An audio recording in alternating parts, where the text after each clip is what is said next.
So they in that generation. And I asked them, what is it? And they said, Dad, you clickbait. Wow. He said, you Summed it up, clickbait. yeah.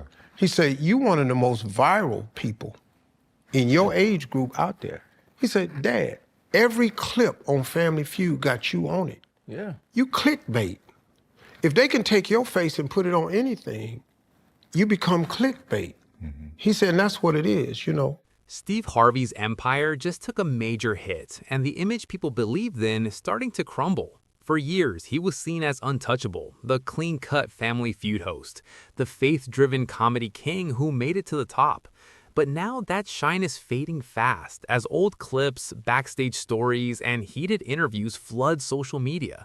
With voices like Katt Williams and Mark Curry speaking out, accusations of joke lifting, stolen sitcom ideas, and burned bridges are ripping through timelines and forcing people to question how Steve really built his success.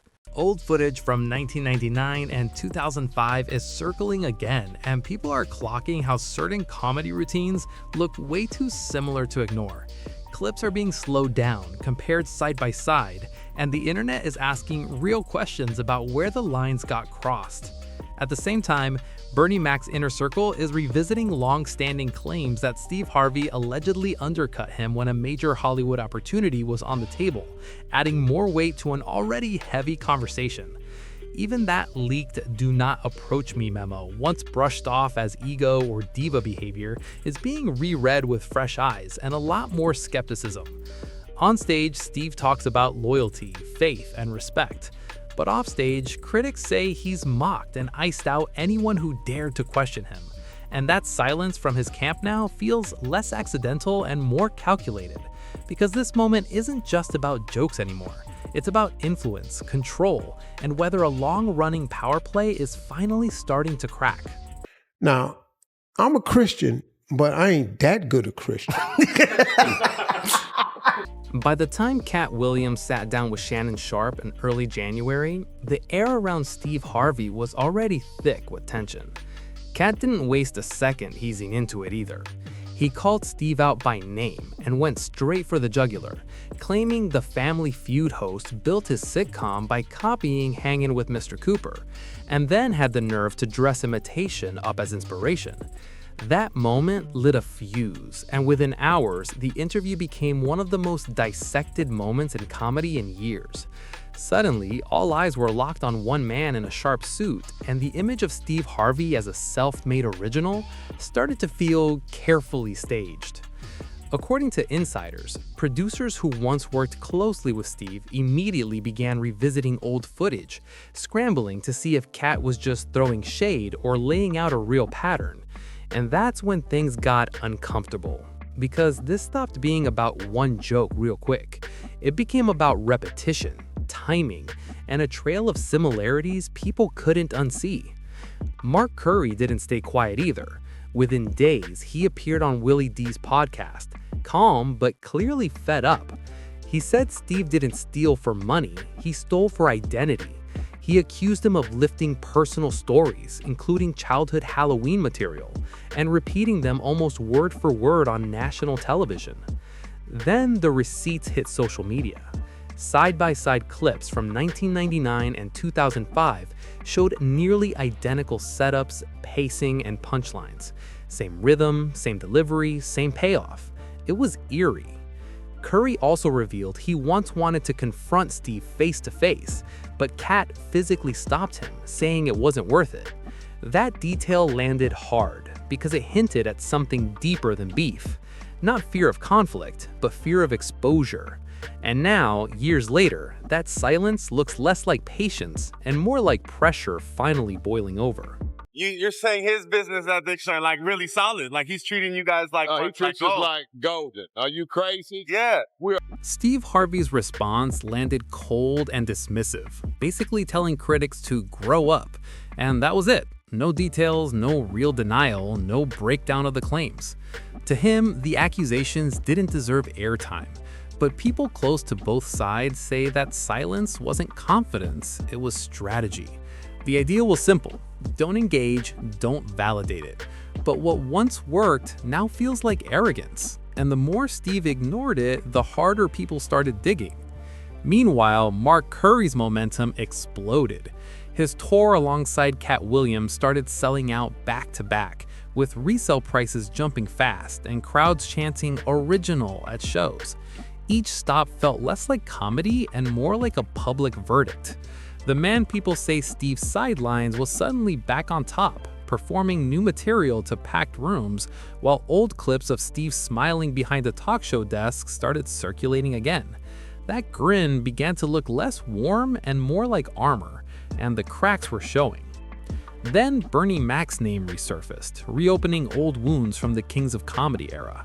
Longtime whispers about tension came back when Ed Lover confirmed Bernie himself once said Steve tried to replace him in Ocean's 11 by offering to do the role for less money.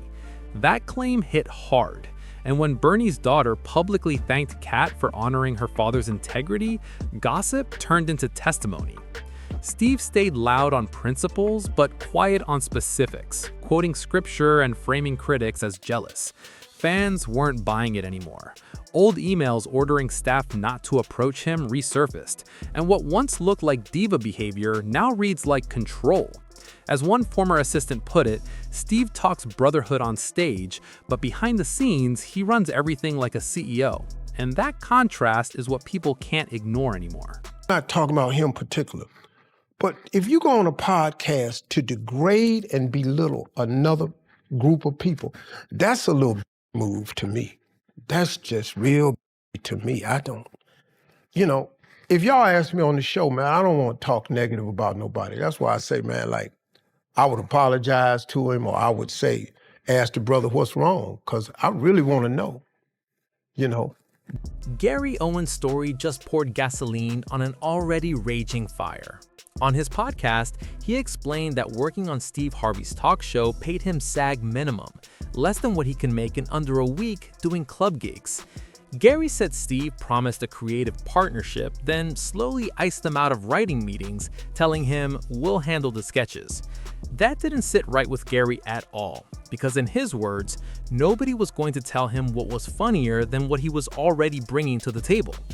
That frustration fits perfectly into the growing picture people are now seeing of Steve as someone who wants full control but rarely shares credit. What's wild is how often this same theme keeps popping up. Gary's resentment echoes Monique's now infamous clash with Steve back in 2019, when he told her, "This ain't the integrity game, this the money game." At the time, fans defended him hard, but now that line feels less honest and more revealing. Every money game comes with a cost, and people are starting to feel like that bill is finally due. By mid-January, the conversation shifted from comedy to character fast. Former staffers from Steve's talk show and radio days started speaking quietly to blogs, describing him as strict, demanding, and unpredictable. One day inspirational, the next completely unreachable. They say the "do not approach me" memo wasn't a moment of frustration, it was the rule. And while Steve continues posting devotionals and smiling in tailored suits, that contrast is hitting different now. Then, Cedric the Entertainer finally spoke up, confirming that the Kings of Comedy tension was real. He called it alpha male energy, but the message was clear. The imbalance shaped an entire era. Steve may have outlasted them, but people are now asking the real question: how much of that success came from talent, and how much came from control and timing? Got new jokes, so if he still want to keep them jokes, man, that's a damn shame. You think he still uses those? He probably does. A lot of people are still trying to rationalize this whole situation, saying maybe Steve Harvey was just protecting his brand, or maybe this is jealousy from other comedians who didn't reach his level. But that argument starts falling apart fast once old clips from Mark Curry's late 90s performances resurface and get placed side by side with Steve's NBC sitcom. The similarities are hard to ignore. One Halloween bit in particular lines up almost word for word, from the setup to the cadence of the punchline, and once you see it, you can't unsee it.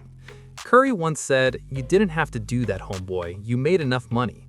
And now those words are echoing louder than ever. As people dig deeper, more overlaps keep popping up. Shared storylines, similar phrasing, matching gestures, even the rhythm of delivery. It's starting to feel like this wasn't just borrowing a joke here or there, but borrowing an entire comedic identity, and that's what's making folks uncomfortable.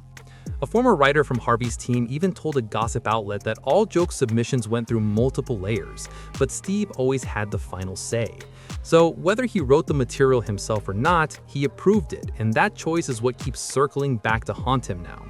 Defenders keep calling it coincidence, saying comics touch on the same topics, but industry vets know the difference between shared culture and lifted craft. Meanwhile, Katt Williams isn't letting this go at all. On his Dark Matter tour, he keeps hinting there's more to come, and that alone has the internet buzzing. Some say he's sitting on recordings, others think he's saving it for a special. But either way, Steve's empire is being chipped away in public, one clip, one quote, one memory at a time. People close to Steve say he's angry, but committed to silence, believing its power. The problem is, silence used to protect him, and now it looks like it's boxing him in. When I was growing up, all I knew was I wanted to be a successful businesswoman so I could move out of my neighborhood. I just wanted to be successful in business. And so to me, what that meant as a young girl was, okay, well, you need to go to college. You need to get a degree in something. And so that was my focus, but I didn't know what the... And then there's Monique, the wild card who saw this coming years ago, and that viral exchange she had with Steve Harvey on national TV has aged like straight prophecy. Fans are replaying that moment non-stop now, captioning it with "she warned us," because when Steve said, "this is the money game," it didn't sound slick anymore. It sounded like a confession. Back then, people laughed it off, but now it hits different. Monique stood there hurt but solid, calling out the system, while Steve defended it with a polished smile, and that contrast is impossible to ignore.